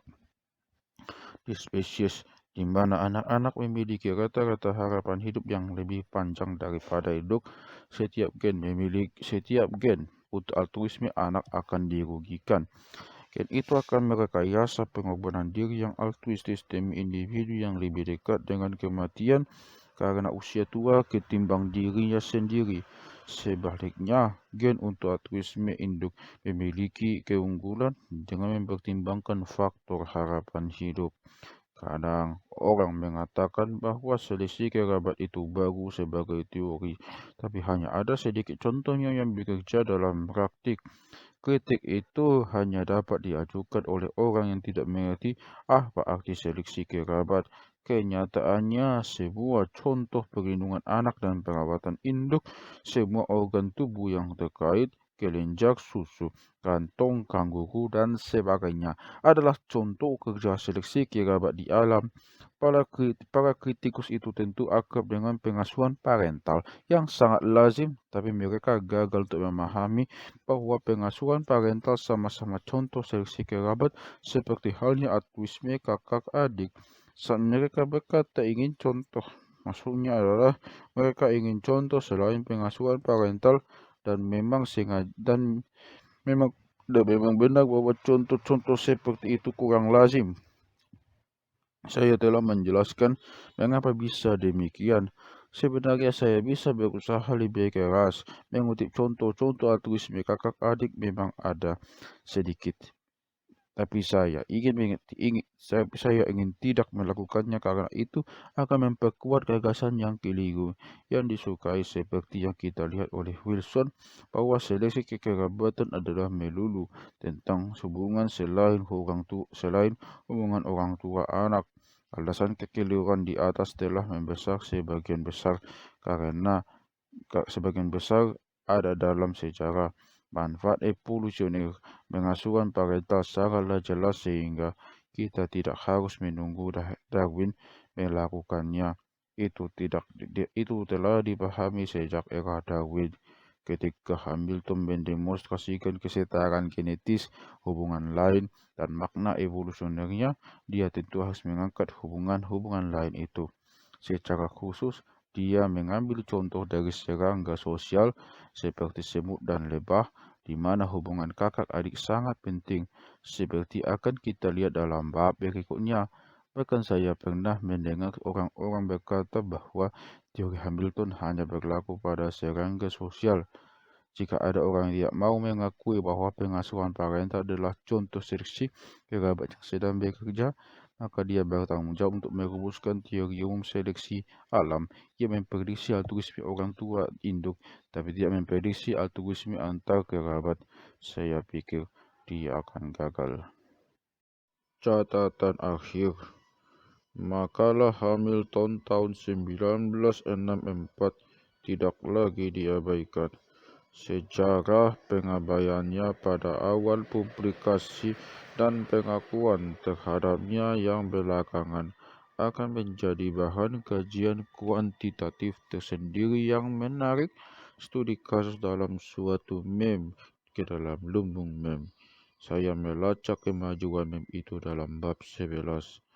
Asumsi bahwa kita sedang bicara tentang gen yang langka dalam populasi secara keseluruhan adalah trik yang sedikit curang untuk membuat pengukuran derajat kekerabatan mudah dijelaskan. Salah satu prestasi utama Hamilton adalah menunjukkan bahwa kesimpulannya berlaku terlepas gen terkait itu langka atau umum. Ini ternyata aspek teorinya yang sulit dipahami oleh orang-orang. Masalah pengukuran derajat kekerabatan membuat kita tersandung seperti berikut ini. Dua anggota suatu spesies, entah berasal dari keluarga yang sama atau tidak, biasanya saling berbagi 90% lebih gen mereka. Lalu apa yang kita bicarakan saat mengatakan bahwa derajat kekerabatan antara saudara kandung itu setengah atau saudara sepupu derajat pertama itu 1/8? Jawabannya adalah saudara kandung berbagi setengah gen mereka selain 90% atau berapapun yang dimiliki semua individu bersama-sama. Ada semacam kekerabatan dasar yang dimiliki bersama semua anggota suatu spesies, dan di tingkat yang lebih rendah dimiliki bersama dengan spesies lain. Altruisme diharapkan di antara individu-individu yang derajat kekerabatannya lebih tinggi daripada derajat kekerabatan dasar itu, berapapun derajat kekerabatan dasar tersebut. Dalam edisi pertama, saya menghindari masalah itu dengan menggunakan trik bicara tentang gen langka.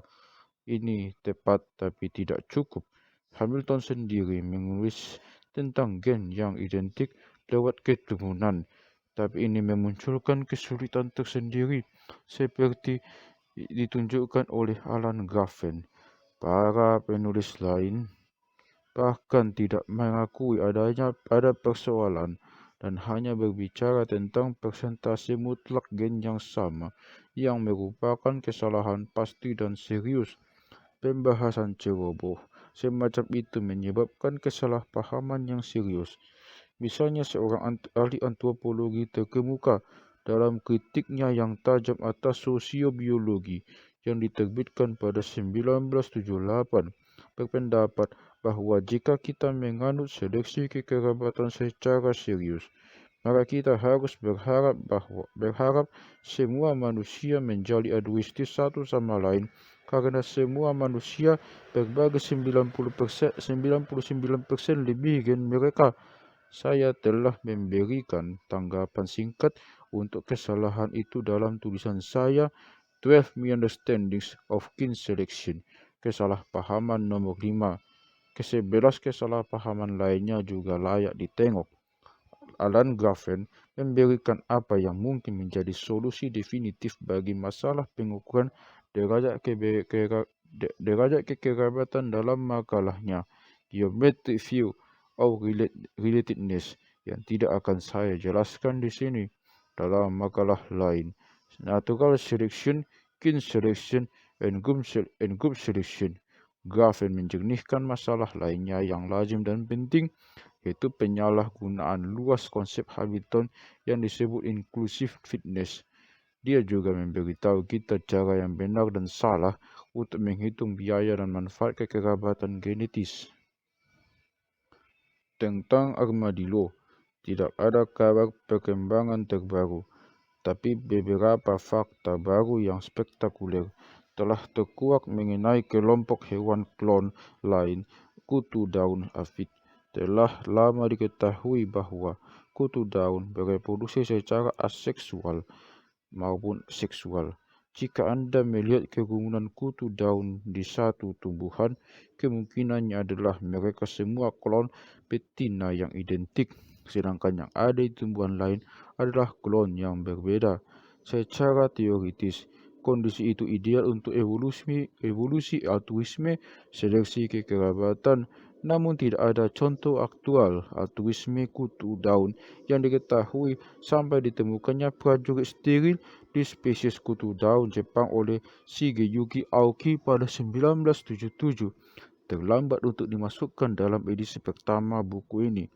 Sejak itu, Aoki menemukan fenomena tersebut dalam sejumlah spesies yang berbeda dan memiliki bukti yang kuat bahwa prajurit telah berevolusi setidaknya 4 kali secara terpisah dalam berbagai kelompok kutu daun. Secara singkat, cerita Aoki sebagai berikut. Prajurit kutu daun merupakan kosakata yang secara anatomis berbeda, seperti halnya kasta-kasta serangga sosial tradisional seperti lumut. Prajurit adalah larva yang tidak sepenuhnya matang menjadi dewasa sehingga mandul. Dia tidak terlihat atau berperilaku seperti rekan sebayanya yang non-prajurit meskipun secara genetis identik. Prajurit biasanya lebih besar daripada non-prajurit. Kaki depannya ekstra besar sehingga dia terlihat mirip kalajengking dan dia memiliki tanduk tajam yang mengarah ke depan dari kepala. Prajurit menggunakan senjata-senjata ini untuk bertarung dan membunuh calon pemangsa. Prajurit sering tewas akibat bertarung, tapi kalaupun tidak, prajurit masih bisa dianggap altruistis karena dia steril. Sehubungan dengan keegoisan gen, apa yang sedang terjadi di sini? Aoki tidak menyebutkan secara tepat apa yang menentukan individu mana yang menjadi prajurit steril dan mana yang menjadi dewasa dengan fungsi reproduksi normal. Tapi kita bisa mengatakan bahwa perbedaan itu pastilah karena faktor lingkungan, bukan genetis. Jelas, karena prajurit mandul dan kutu daun normal di satu tumbuhan identik secara genetis. Namun, pasti ada gen untuk kapasitas peralihan terkait lingkungan menuju salah satu dari dua jalur perkembangan.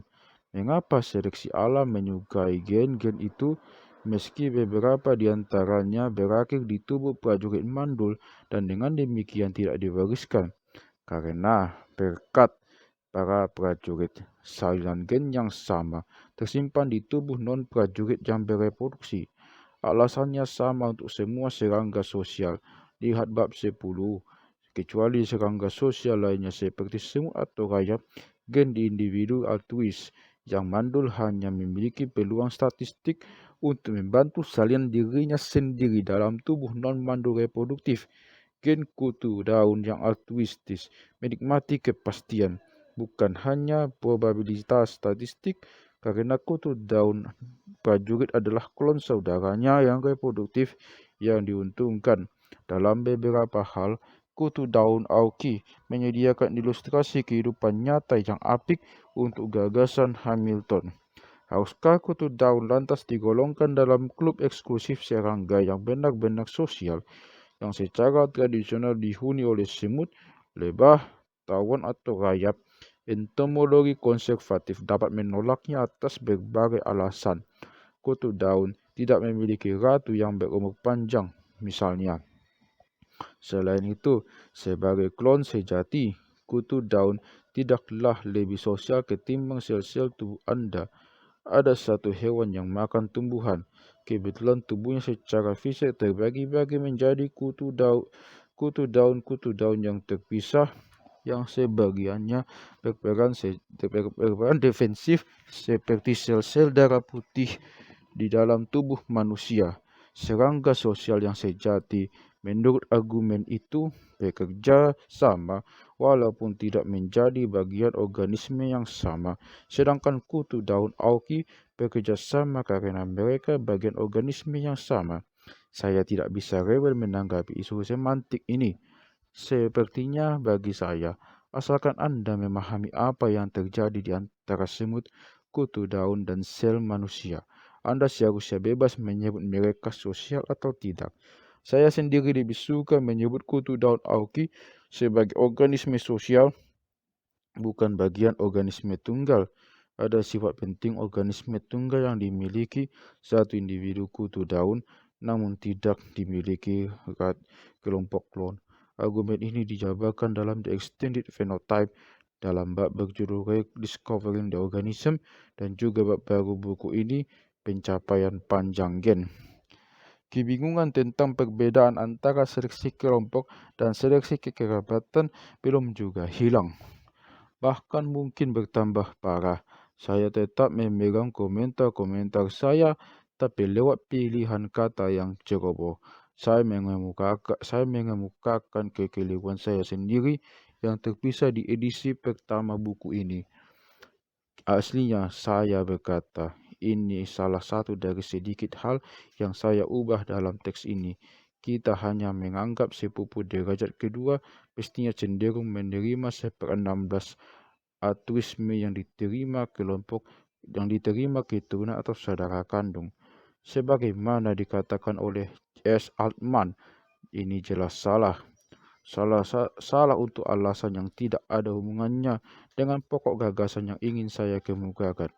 Jika binatang altruistis punya kue untuk diberikan kepada kerabat, sama sekali tidak ada alasan baginya untuk memberikan seiris kepada tiap kerabat dengan ukuran irisan yang ditentukan oleh kedekatan kekerabatan.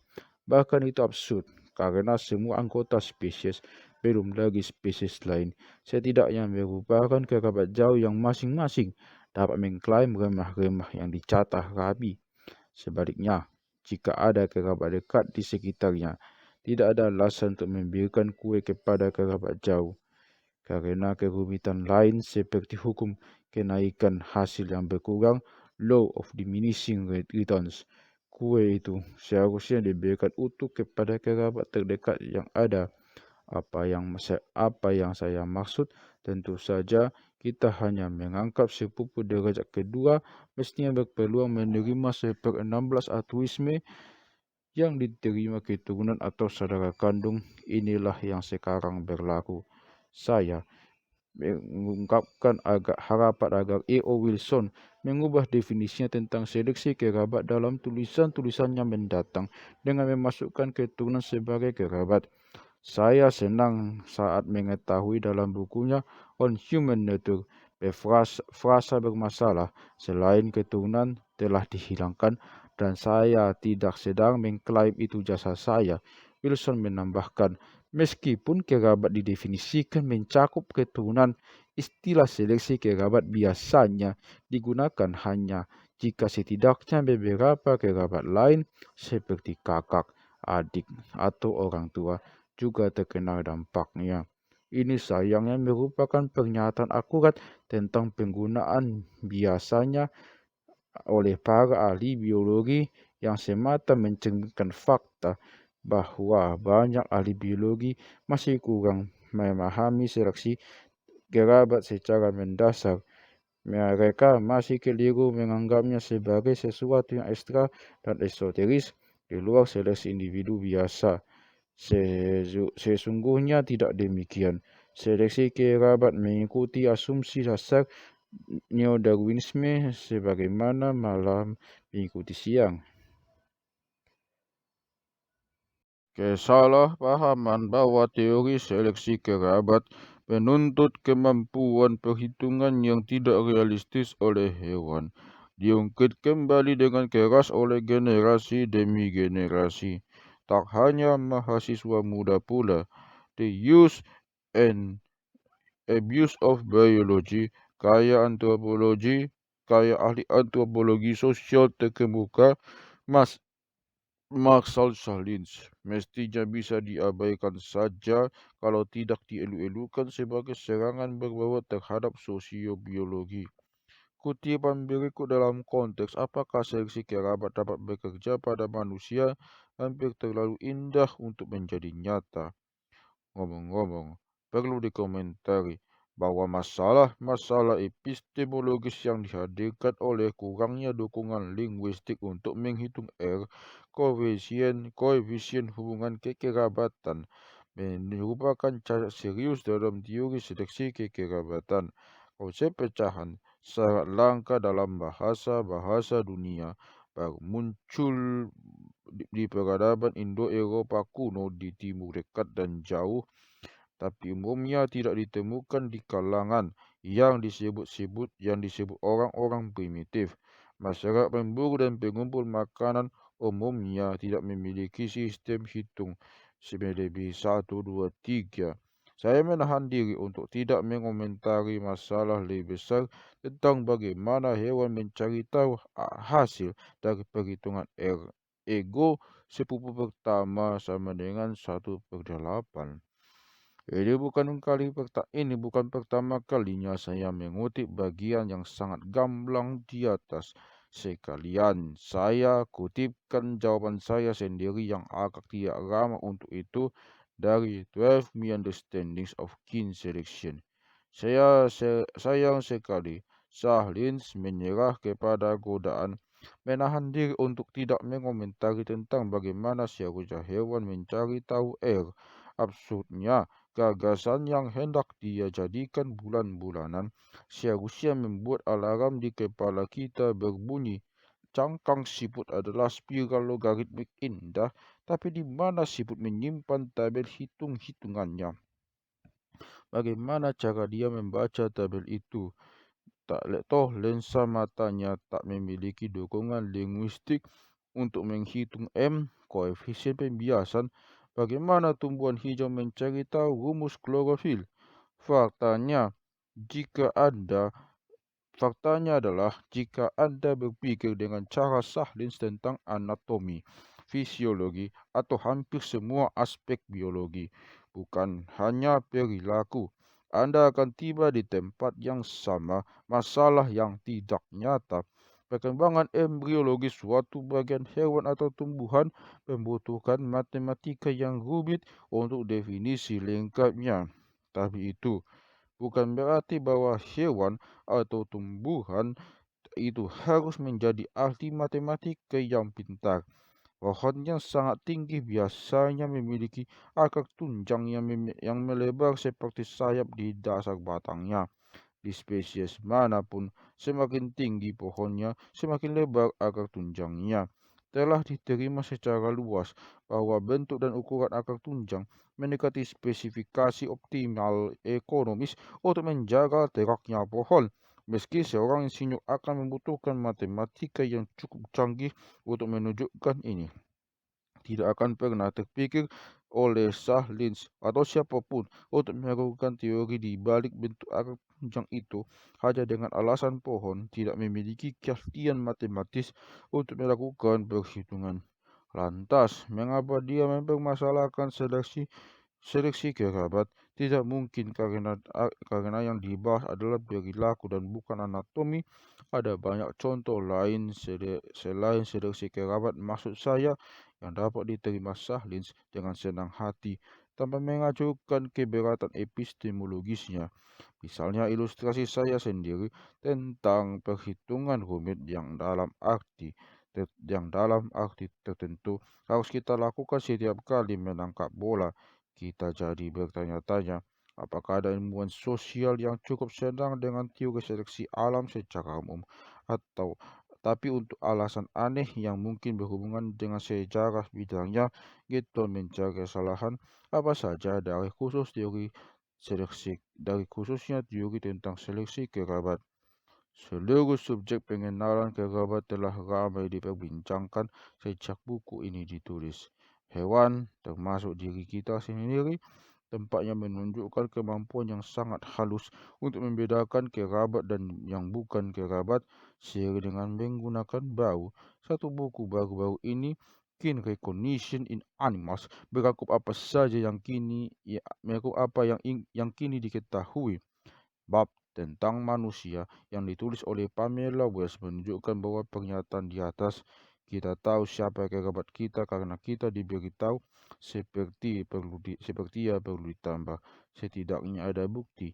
Sementara bahwa kita mampu menggunakan berbagai isyarat nonverbal, termasuk bau keringat kerabat kita.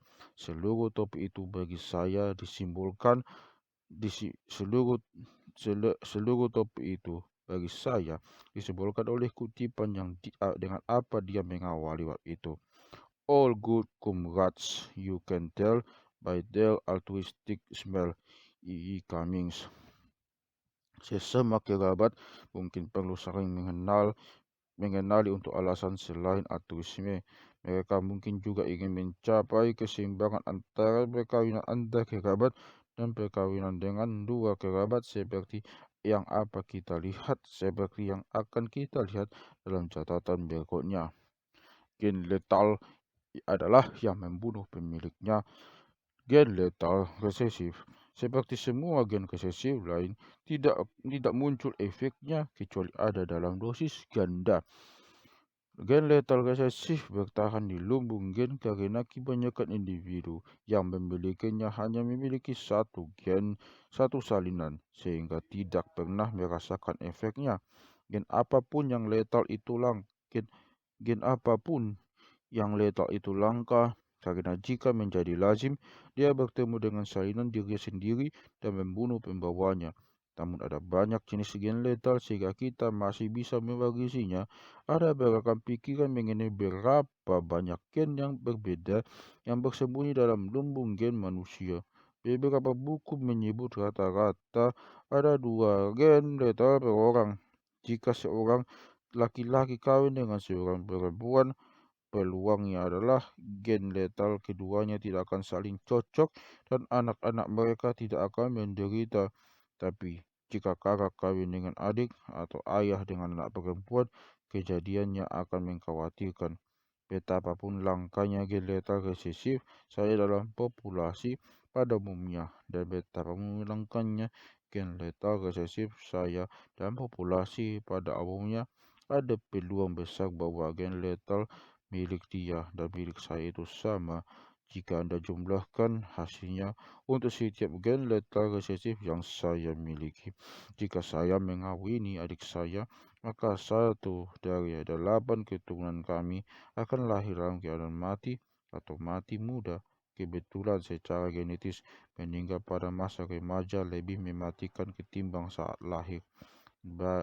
Bayi yang mati ketika lahir tidak membuang banyak waktu dan energi penting orang tuanya. Namun bagaimanapun Anda melihatnya, inses kerabat dekat bukan hanya sedikit merusak, melainkan juga berpotensi bencana. Seleksi untuk menghindari inses secara aktif bisa sekuat tekanan seleksi apapun yang ada di alam. Ahli antropologi yang keberatan dengan pernyataan Darwinian menghindari inses mungkin tidak menyadari kuatnya kasus Darwinian yang mereka hadapi. Argumen mereka kadang-kadang begitu lemah, seolah menandakan permohonan yang putus asa. Mereka lazimnya berkata, misalnya, jika seleksi Darwinian benar-benar membangun rasa jijik yang naluriah dalam diri kita terhadap inses, kita tidak akan perlu melarangnya. Tabu hanya tumbuh karena manusia memiliki hasrat inses. Jadi, larangan inses tidak mungkin memiliki fungsi biologis, itu pasti sosial. Keberatan ini seperti yang berikut ini. Mobil tidak perlu dikunci kontaknya karena sudah ada kunci di pintu mobil. Oleh karena itu, kunci kontak tidak akan mungkin menjadi perangkat anti maling. Benda itu pasti maknanya murni ritual. Ahli antropologi juga gemar menekankan bahwa budaya yang berbeda memiliki tabu yang berbeda, bahkan definisi kekerabatan yang berbeda. Mereka tampaknya berpikir bahwa fakta itu pun mengurangi bobot argumen Darwinian untuk menjelaskan pengaruh penghindaran inses. Namun, kita bisa saja sekalian berkata bahwa hasrat seksual tidak mungkin merupakan adaptasi Darwinian karena budaya yang berbeda lebih suka bersanggama dalam posisi yang berbeda pula. Bagi saya, sangat masuk akal bahwa penghindaran inses pada manusia sebagaimana di hewan lain merupakan konsekuensi seleksi Darwinian yang kuat. Kawin dengan orang yang secara genetis dekat dengan Anda tidak hanya buruk, perkawinan dengan non-kerabat yang terlalu jauh juga dapat menjadi buruk karena ketidaksesuaian genetis antara tipe yang berbeda. Persisnya di mana posisi menengah yang ideal tidaklah mungkin diperkirakan. Apakah sebaliknya Anda kawin dengan sepupu derajat pertama Anda, dengan sepupu derajat kedua, atau ketiga Anda? Patrick Bateson berusaha bertanya kepada burung puyuh Jepang, di mana preferensi mereka di sepanjang spektrum. Dalam set uji coba yang disebut Amsterdam Apparatus, burung puyuh dipancing untuk memilih di antara anggota lawan jenis yang berjajar di balik jendela etalase. Mereka lebih memilih sepupu derajat pertama dibanding saudara kandung dan burung yang tak kerabat dekat. Penelitian lebih lanjut menunjukkan bahwa burung puyuh muda mempelajari ciri rekan-rekan dalam satu angkatan eraban dan kelak cenderung memiliki pasangan seksual yang agak mirip rekan satu angkatan, tapi tidak terlalu mirip. Burung puyuh tampaknya menghindari inses karena secara internal kurang memiliki hasrat terhadap burung puyuh yang tumbuh dewasa bersamanya. Hewan lain melakukannya dengan mengikuti hukum-hukum sosial, aturan persebaran yang diberlakukan secara sosial, sehingga jantan remaja misalnya dikeluarkan dari kawanan tempat lahirnya di mana ada kerabat betina yang bisa menggodanya. Dia kawin hanya jika berhasil menaklukkan kawanan lain. Dalam masyarakat simpanse dan gorila, betina muda lah yang cenderung pergi untuk mencari pasangan di kelompok lain. Kedua kelompok persebaran tersebut serta sistem puyuh dapat ditemukan di antara beragam budaya spesies kita sendiri. Ini mungkin berlaku untuk sebagian besar spesies burung. Walau demikian, kita tidak perlu heran bila menemukan beberapa burung menjadi parasit di sarang anggota spesiesnya sendiri. Fenomena ini ditemukan di semakin banyak spesies, terutama dewasa ini, sering munculnya teori molekuler baru untuk menetapkan siapa berkerabat dengan siapa. Sebenarnya teori gen egois menyatakan hal itu niscaya lebih sering daripada yang kita tahu selama ini. Penekanan Bertram terhadap seleksi kerabat sebagai penggerak utama kerjasama dalam kawanan singa telah ditentang oleh C. Parker dan A. Pusey. Parker dan Pusey mengklaim bahwa dalam banyak kawanan singa, dua penjantannya tidaklah berkerabat.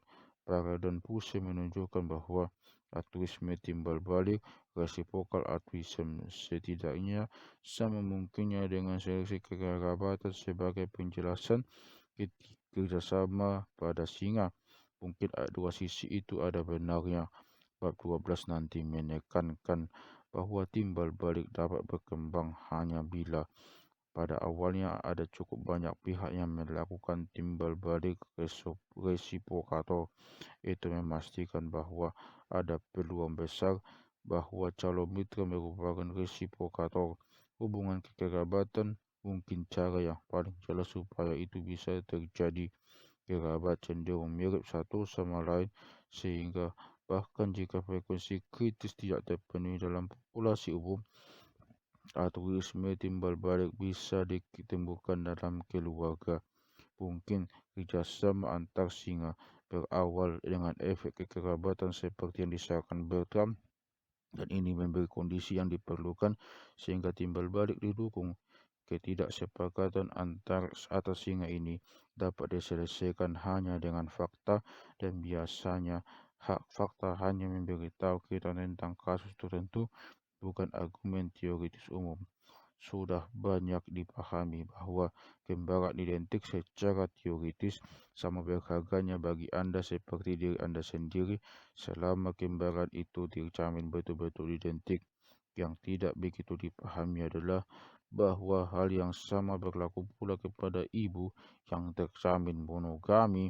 Jika Anda tahu pasti bahwa ibu Anda akan terus menghasilkan anak-anak ayah Anda, seperti anak-anak ayah Anda dan hanya anak-anak ayah Anda, maka secara genetis ibu Anda sama berharganya bagi Anda seperti kembaran identik atau seperti diri Anda sendiri. Bayangkan diri Anda sebagai mesin penghasil keturunan, maka ibu Anda yang monogami merupakan mesin penghasil saudara kandung penuh, dan saudara kandung penuh secara genetis sama berharganya bagi Anda seperti anak Anda. Tentu saja itu mengabaikan segala macam pertimbangan praktis. Misalnya ibu Anda lebih tua daripada Anda, walaupun apakah ini membuat ibu Anda menjadi taruhan yang lebih baik atau buruk daripada Anda, bagi reproduksi masa depan itu tergantung keadaan-keadaan tertentu. Kita tidak bisa membuat aturan umum. Kita tidak bisa membuat aturan umumnya. Argumen di atas mengasumsikan bahwa ibu Anda dapat diandalkan untuk terus memproduksi anak-anak ayah Anda, bukan anak-anak pejantan lain. Sejauh mana dia bisa diandalkan untuk itu tergantung pada sistem perkawinan spesies.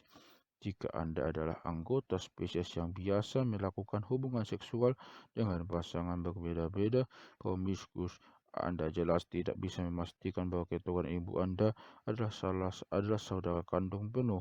Bahkan dalam kondisi yang idealnya monogami, ada satu kondisi yang tampaknya tak terhindarkan yang cenderung membuat ibu Anda ibarat taruhan yang lebih buruk daripada Anda sendiri. Ayah Anda mungkin meninggal.